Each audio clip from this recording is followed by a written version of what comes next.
how a beauty pageant style affects children helps parents protect the well-being of their child. Although competitive pageants create trauma for younger children by putting an abundant amount of pressure and harming their self-esteem, they are still able to try to find their identity. Now, let's explore how beauty pageants can shape younger children's ideas of beauty. In Roy's article, Miss Diva displays a factual information on how beauty pageants tend to support a cultural idea of femininity that influences girls to always look their best. Once children discover that appearance controls the direction of their success, they often look at beauty being the main core value in life. For example, Nielsen's findings, she describes how emotional growth is internally shaped by the environment children are involved in. Beauty pageants overlook a child's generosity and personality and primarily focusing on rewarding someone for their external appearance on the outside. Younger participants in beauty pageants are being judged based on classifications of having the best smile, the best looking hair, or even being the most photogenic. However, these genres promote the belief that some body types and facial expressions are more pleasurable. In today's modern society, judges are scoring contestants based on their facial features, performance, and makeup. But this standard leaves children not only confused on how to respond to this. Children start to compare their complexion to others, noticing that their imperfections at a younger age being pestered to appear of a particular way. Not only can beauty pageants teach about impressions, but they alter how kids see themselves emotionally. In addition, Nielsen's analysis on emotional circumstances show how a child's sense of identity stems from repeated messages they receive on what makes them most valuable. Pageants spread the identity of perfection, and looking stunning deserves praise. Children embrace the thought of, I don't win, I'm not gorgeous. However, this idea shapes a long-term view of their charm, self-worth, and talents. Alternatively, instead of expanding their confidence from who they are, they comprehend or rely on validation from the outside. Beyond their appearance, pageants over the last decade have significant impact on children's confidence and inner well-being. Research studies shows how being judged based on appearance enhances anxiety, unhappiness, and self-criticism within oneself. In Nielsen's psychology findings, he explains how competition based on physical appearances initiates the same responses that also appear in younger adults and younger teens as well.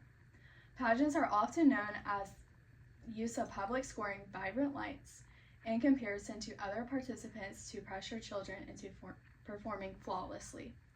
In most cases, children that don't have maturity to take criticism very well, solely based on the appearance, children's brains are also still developing. In most cases, children don't have the maturity to take criticism very well.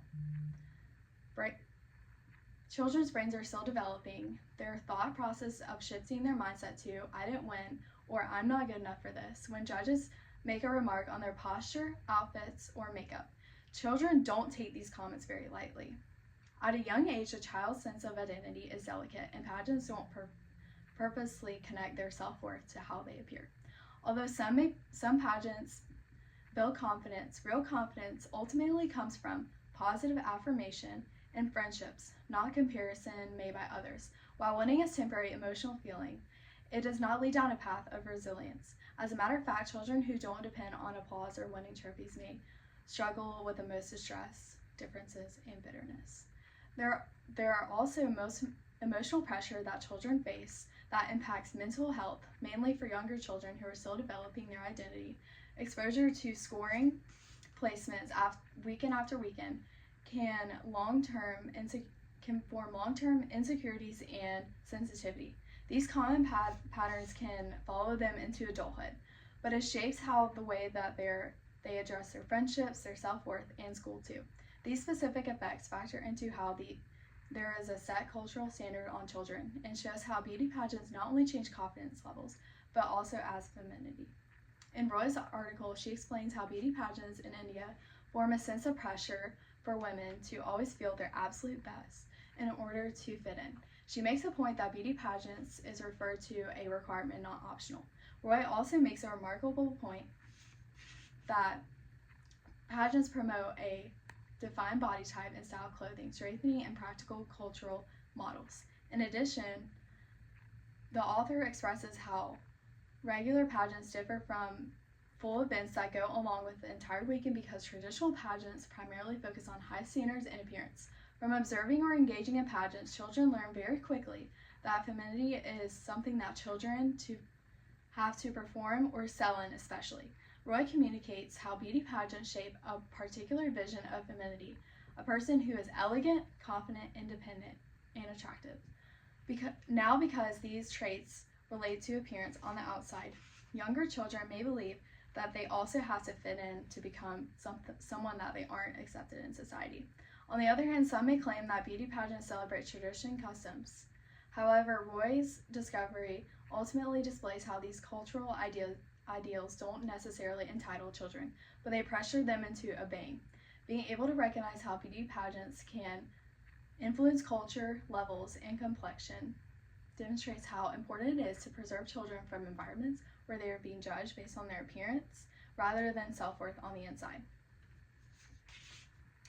Now, we were able to examine how beauty pageants initiate fictional standards, shape the way children view themselves, and the environment pageants destroying one's confidence, promoting cultural expectations about their self-worth. As a rising issue in today's society, that matters because every person here can think of one person in mind, or it will affect one person in the future, and it may play a huge role in forming a child's life. No child should be growing up in a household where their worth is predicted by a score sheet or someone's opinion.